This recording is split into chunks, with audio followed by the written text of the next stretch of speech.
can't stop the rain. And before the "what's this got to do with Black America" crowd pop up, here, the Black Atlantic, flat blackness ideology.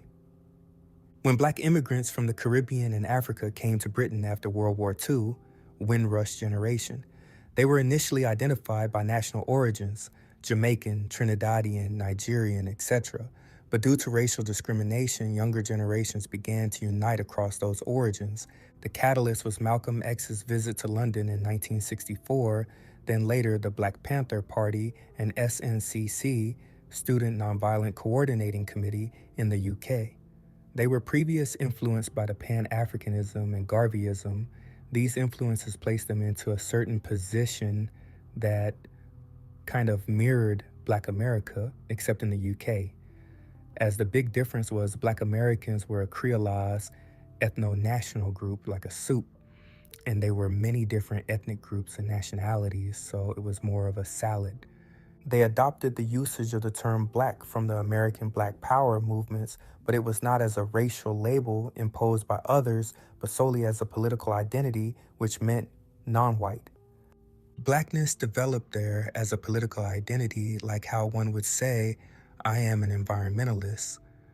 The 1970s brought this ideology into full swing as groups like the British Black Panther movement, 1968 in London, modeled and inspired after the BPP, the Race Today collective, founded by Darcus Howe and others, Black Liberation Front and the Institute of Race Relations, a very polarizing movement. These groups adopted the term Black to describe all oppressed non-white communities resisting racial hierarchy in Britain. The Southall Black Sisters, founded 1979 by Asian women, were Southeast Asians. The Asian youth movement in Bradford, late 1970s, called themselves Black Youth in their manifestos. Ambalavana Sivanandan, Sri Lankan-born director of the Institute of Race Relations, used Black as a political identity uniting all people under racialized oppression. At that time, Black was inclusive of people from Caribbean, African, and South Asian backgrounds, meaning non-white and politically aware. Darcus Howe, Obi Egbuna, directly fused Black power ideology, say Pan-Africanism, etc. I could go on, but many prominent people rose up during this climate. So Black British became a movement term, representing people of color in Britain standing in solidarity against racism, colonialism, and imperialism. By the late 1980s and 1990s, newer generations of both Africans and Asians began to move away from this umbrella and deliberate Black British and Asian British. The concept of the Black Atlantic shared history and culture of African diaspora across the Americas, Africa, and Britain was influential. British activists and scholars used it to situate British Black identity as part of a global diasporic movement. This is why I always ask you, what diaspora is Black Americans a part of? You are being placed into a framework that you simply don't relate to.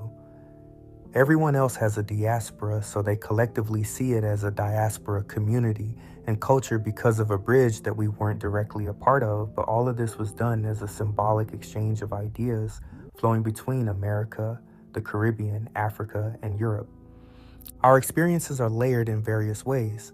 We are a global culture in the sense that groups are aware of us and emulate us without direct contact.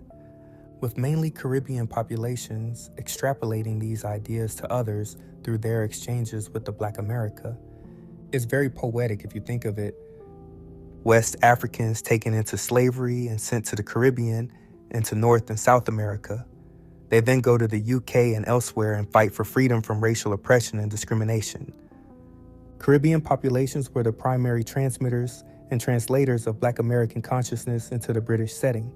They functioned as the cultural bridge between the Black Atlantic identity that was constructed and the British Isles, basically transforming American racial politics into a British anti-imperial language of resistance. I think what is happening in the UK is quite interesting as these populations continue to diffuse and mix and merge into a singular group with influences from multiple places. I wish I could see how this culture develops and warp 300 years into the future It's interesting to me because they are directly what they claim Black Americans are. They are directly multiple different African and Caribbean populations being merged. It's very fascinating to see this occur as these moments are rare in history, but as the world moves towards globalization, new cultures and new identities will rise. Some will be absorbed, others isolated, some forgotten.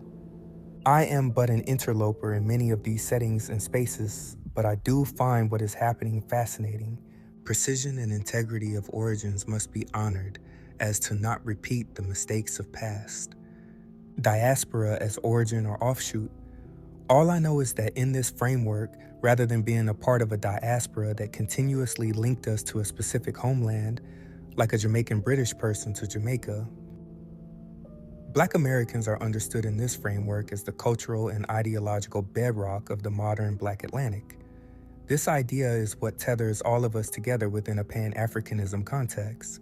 The diaspora we are told to be a part of is the African diaspora itself, arbitrarily, but we kind of represent its most transformed and localized endpoint, situating us within a unique role as a major source and influence within the diaspora network. But Black Americans don't have a diaspora or is a part of one, even if the argument our distant ancestors were. We have a homeland, USA, and a continental origin, North American. They see us as more African than North Africans who has been there for more than 1,000 years because they infused and folded two distinct concepts into a single layer, Black and African, and created a bridge between these channels of information and exchanges across the Atlantic. Black American experience doesn't fit neatly into the typical diaspora model of homeland and immigrant community, return connection. We don't have that. We have an endogenous culture that becomes an exogenous influence, which is a distinct entity that through its global reach defines the very Black Atlantic framework that later groups use to situate themselves. It's the source of the tethering, as even non-Atlantic groups are placing themselves within this framework out of the developments of a geopolitical, racist, SSAD identity. We are not a scattered fragment of an African nation. We are a distinct people, society, history, and culture born from the creolization of many groups. We aren't even fragments of African people amalgamated together as many like to purport. Our identity is fixed on the soil of North America, where we were born with progenitors from many places. The Black Atlantic framework is simply erroneous application when applied to the USA, even though we are foundation to its identity. Our history, culture, society, experiences, etc. is what it was built off of, which is why they say we have no culture. It's like being a fish in water, saying what water is there.